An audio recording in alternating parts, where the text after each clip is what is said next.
जय Hind, good morning all of you. जैसा कि हम पिछले क्लासों में हमने जो अध्ययन किया था, जो हमारा टॉपिक था वो था टेंसेस। तो उसी क्रम में हम आगे अपने आज टेंसों का सबसे अंतिम जो टॉपिक होता है, अंतिम जो टेंस होता है फ्यूचर परफेक्ट कंटीन्यूअस टेंस, इसका अध्ययन करेंगे। आज के बाद हमारे टेंस समाप्त हो जाएंगे। इसके बाद कोई हम नया टॉपिक लेंगे जो आप लोगों को उचित हो। थोड़ा सा आप सजेशन दीजिए, एक्टिव पैसे पढ़ेंगे या डायरेक्ट इनडायरेक्ट पढ़ेंगे या इसके अलावा सिंथेसिस पढ़ेंगे, जो भी आपको लगे वो बताइएगा। ठीक है, आज हम अपने इस अंतिम टेंस के अंतिम टॉपिक को क्या कर रहे हैं, अध्ययन कर रहे हैं। ठीक है, टेंस का नाम है फ्यूचर परफेक्ट कंटीन्यूअस टेंस। जैसे कि हम पहले पढ़ते आए, सबसे पहले किसी टेंस का, किसी सेंटेंस का हम क्या करते हैं, ये पता लगाते हैं टेंस कौन सा है। उसके लिए हमें टेंसों की आइडेंटिफिकेशन पता होनी चाहिए। तो इस टेंस की आइडेंटिफिकेशन हम देख लेते हैं। क्या है, कोई क्रिया भविष्य के किसी निश्चित समय से पहले आरंभ होकर उस समय जारी रहेगी। कोई क्रिया भविष्य में क्या है, फ्यूचर परफेक्ट कंटीन्यूअस। फ्यूचर मतलब भविष्य, परफेक्ट मतलब कंप्लीट, कंटीन्यूअस मतलब लगातार। यानी कि कोई क्रिया उस समय जारी रहेगी, भविष्य के किसी समय की बात करेंगे, उस समय जारी रहेगी ये बताने के लिए। लेकिन भविष्य में कोई क्रिया जारी रहेगी ये फ्यूचर कंटीन्यूअस भी बताता है। लेकिन फ्यूचर कंटीन्यूअस और इसमें क्या अंतर है?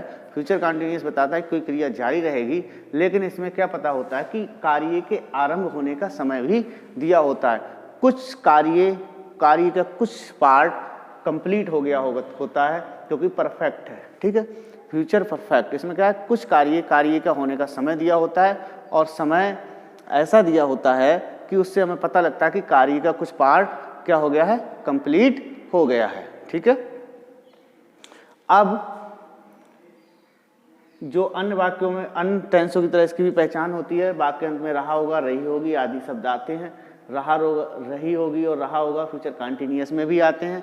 लेकिन इसमें पता कैसे लगेगी, कंटीन्यूअस या परफेक्ट कंटीन्यूअस, इसमें कार्य के प्रारंभ होने का समय भी दिया होता है, जिससे हमें पता चलता है कि कुछ कार्य कंप्लीट हो गया है। Future perfect continuous tense. ठीक है, तो भविष्य के किसी ऐसे कार्य के बारे में बताया जाएगा जो उस समय जारी रहेगा और उसका कुछ पार्ट जो है वो कंप्लीट हो गया होगा। ठीक है, ये आइडेंटिफिकेशन है। अगर हम पहचान लेंगे ये फ्यूचर परफेक्ट कंटीन्यूअस टेंस का वाक्य है, उसके बाद इसके रूल्स हमें पता होने चाहिए। तो हम देखेंगे रूल्स ऑफ ट्रांसलेशन। क्या है, रूल्स ऑफ ट्रांसलेशन।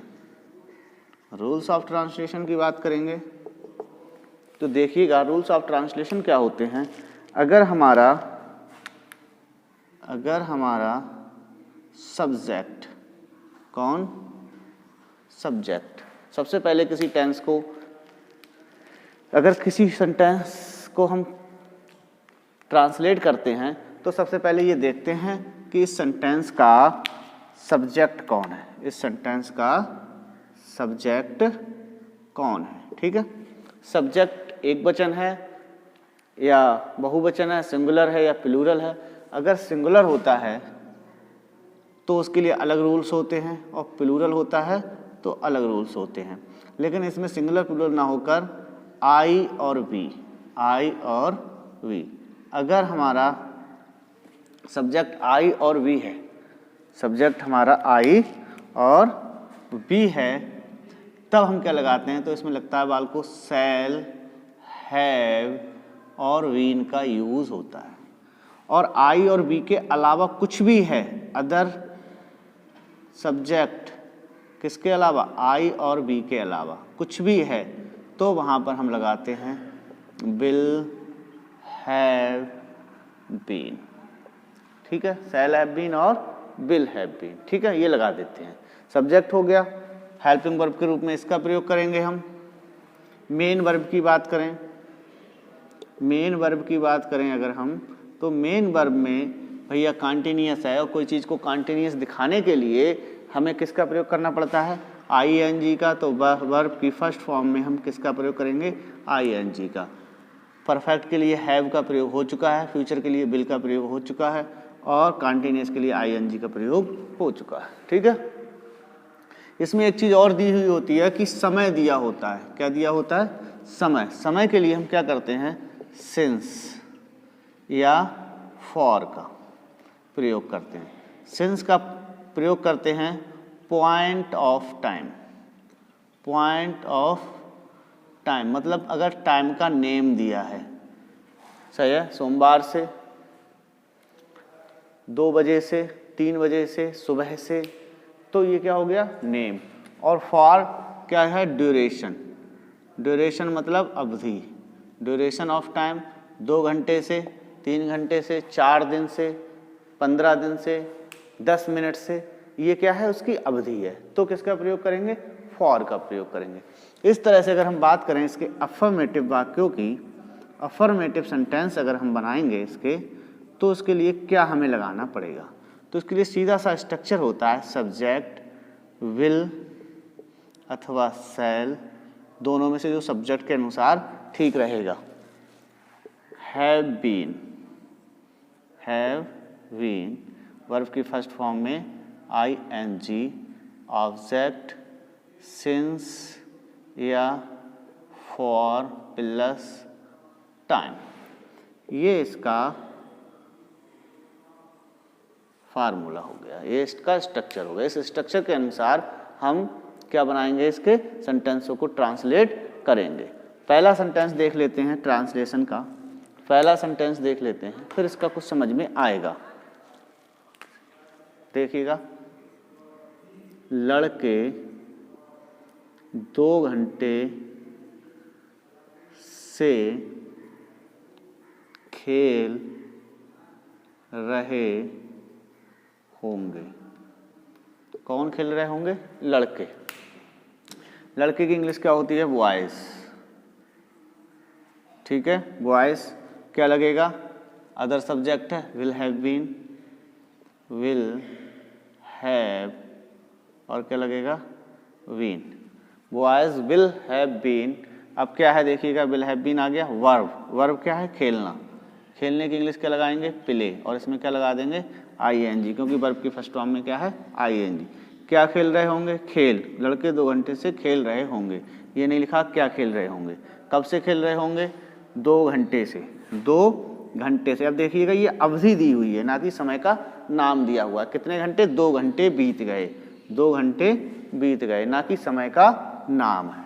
तो यहाँ पर क्या लग जाएगा, फॉर 2 आवर्स। ये हो गया इसका सेंटेंस, ठीक है। इस तरह से इसके सेंटेंस को ट्रांसलेट करते हैं। ये उतार लिया होगा, 1-2 और समझा देते हैं, फिर सही समझ। क्या बताया था मैंने, फार्मूला, इसका स्ट्रक्चर बताया था, स्ट्रक्चर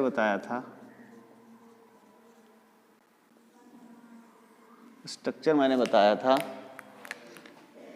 सब्जेक्ट प्लस विल अथवा shall plus have plus have been plus verb की फर्स्ट फॉर्म में ING, ऑब्जेक्ट और सिंस और फॉर और प्लस टाइम, ठीक है। इस तरह से मैंने बताया था आपको। मैं बजे से नहा रहा होगा, ठीक है। मैं 8 बजे से नहा रहा होऊंगा, ठीक है। देखिएगा, कौन नहा रहा होगा, मैं की इंग्लिश आई के साथ विल हैव बीन या shall have been, shall have been. क्या कर रहा हूँगा, नहा रहा हूँगा, टेकिंग बैथ, ठीक है। कै बजे से, 8 बजे से। अब देखिए अवधि नहीं दी गई है कि 2 घंटे से 3 घंटे से 3 दिन से, उस समय का नाम दे दिया सीधे सीधे, 8 बजे से। सिंस 8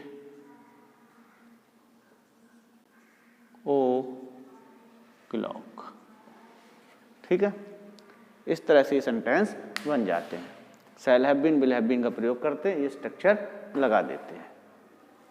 इसके बाद अगर हम बात करें इसके नेगेटिव सेंटेंसों की, अगर इसके नेगेटिव सेंटेंस आ जाएं यहाँ पर, अगर अफर्मेटिव की जगह क्या आ जाए, निगेटिव आ जाए,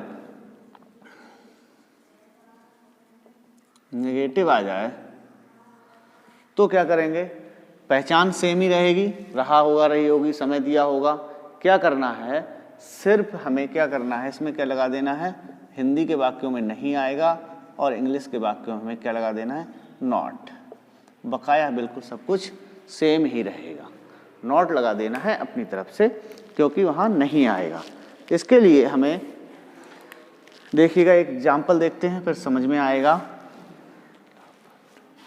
शीला अपना sweater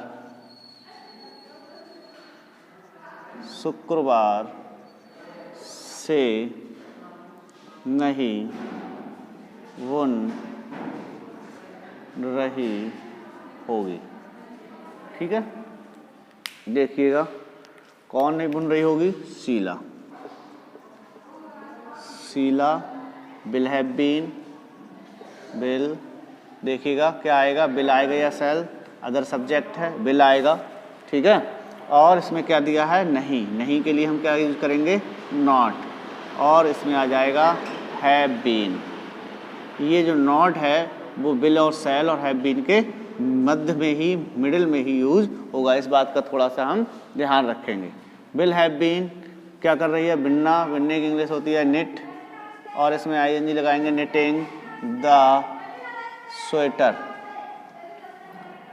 Sheela will not have been knitting the sweater, कब से, शुक्रवार से। इसमें भी क्या है, नेम दिया हुआ, सिंस फ्राइडे, सिंस फ्राइडे। ठीक है, इस तरह से ये सेंटेंस होता है। आया होगा मेरे हिसाब से समझ में। अब और देख लेते हैं एक तो सेंटेंस,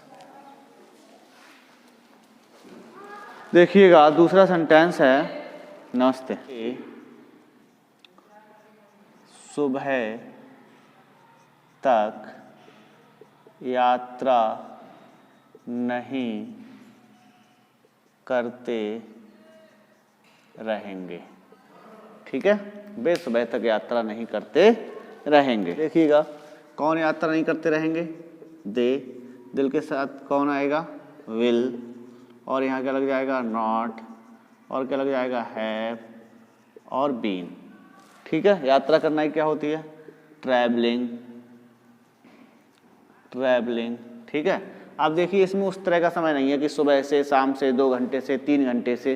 ठीक है, इसका सुबह से, सुबह तक, इसमें क्या लिखा है, सुबह तक, ना कि सुबह से लिखा है, तो टिल मॉर्निंग, टिल मॉर्निंग, इस तरह से ये सेंटेंस बन जाएगा। ठीक है, समझ में आ गया होगा। अगर इसमें आ जाए, अगर इसमें आ जाए इंटेरोगेटिव सेंटेंस, कौन सा सेंटेंस, इंटेरोगेटिव। इंटेरोगेटिव की अगर हम बात करें,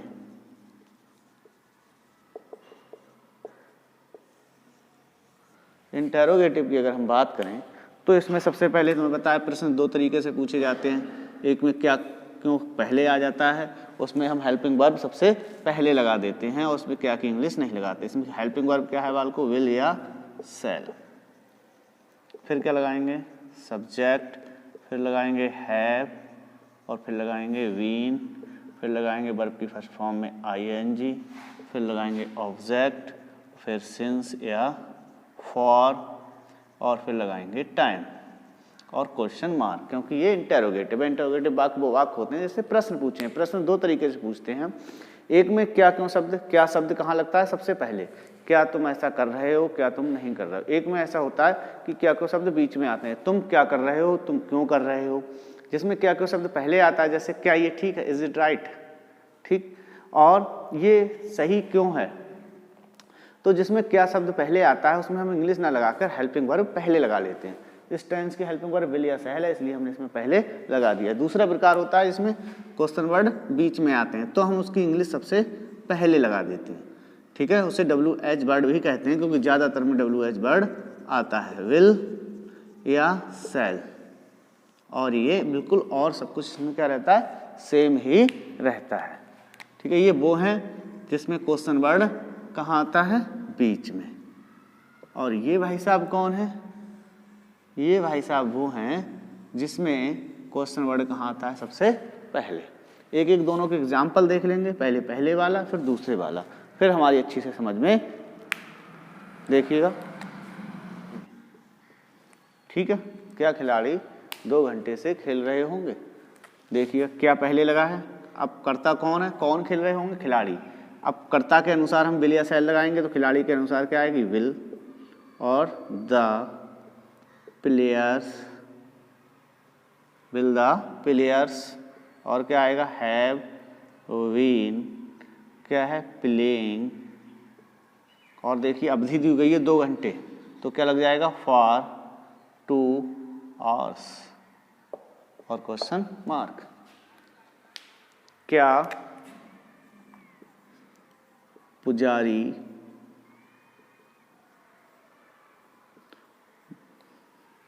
सुबह से प्रसाद बांट रहे होंगे? ठीक है, कौन बांट रहे होंगे? पुजारी। पुजारी भी देखो क्या है, इसलिए इसमें क्या लगेगा? Will. The priest have been. बांटना क्या है? डिस्ट्रीब्यूट, और डिस्ट्रीब्यूटिंग हो जाएगा। और क्या चीज़? प्रसाद। दी प्रसाद। और कब से? सुबह से। नाम दिया है इसलिए सिंस मॉर्निंग, सुबह शाम के लिए क्या आता है? सिंस और क्वेश्चन मार्क। समझ में आया होगा क्या लगा है, इसलिए इसमें बिल और सेल पहले लगा दिया है। बिल इसलिए आया कि प्रेस्ट है, आई बी के साथ सेल आता है। हैव बीन वर्ब की फर्स्ट फॉर्म में ING, और जो भी चीज़ कर रहे हैं सिंस मॉर्निंग। ठीक है, अब दूसरा वाला एग्जाम्पल देख लेते हैं। दूसरा वाला एग्जाम्पल क्या है, जिसमें क्वेश्चन वर्ड कहाँ आता है? बीच में। रात को यात्रा क्यों कर रहा होगा? वह आधी रात को यात्रा क्यों कर रहा होगा? अब देखिएगा इसमें क्यों बीच में है? क्वेश्चन मार्क है, इसलिए इंटेरोगेटिव है। कैसा है ये? इंटेरोगेटिव है। कौन से टेंस का? इसमें समय दिया है, रहा होगा, इसलिए फ्यूचर परफेक्ट कंटिन्यूअस है। इसमें फार्मूला लगाएंगे क्योंकि इंग्लिश सबसे पहले, तो क्या हो? हाई। अब देखेंगे बिल या सेल, इसमें कर्ता कौन है? वह के साथ विल आता है, वह के साथ बिल आता है, इसलिए विल और हैव बीन। क्या कर रहा है? यात्रा, ट्रैवल, और इसमें ING लगा देंगे, ट्रैवलिंग। और कब को? आधी रात। ठीक है, since mid night, since midnight. ठीक है, वह आधी रात को यात्रा क्यों कर रहा होगा? Why will have been travelling since midnight. ठीक है, तो इसमें क्वेश्चन वर्ड आते हैं, उसमें सबसे पहले लगा देते हैं। इस तरह से इसके सारे रूल्स, इसके एग्जाम्पल, इसकी आइडेंटिफिकेशन, फ्यूचर कंटिन्यूअस टेंस, इस तरह से ये कंप्लीट हो गया है। इसके सारे रूल्स, आइडेंटिफिकेशन और एग्जाम्पल सब कुछ बता दिए हैं। आज हमारा टेंसों का टॉपिक समाप्त हो गया है। इससे संबंधित कोई क्यूरी हो या फिर कोई और सवाल हो, कहीं और तरीके से कुछ पूछा जाता हो, तो वो आप पूछ सकते हैं। ठीक है, इसके बाद हम कोई नया टॉपिक लेंगे। जैसा आप लोग पढ़ रहे हैं तो आप सजेशन दे सकते हैं या अगला टॉपिक आप क्या पढ़ना चाहेंगे। ठीक है, जय हिंद, जय भारत, धन्यवाद।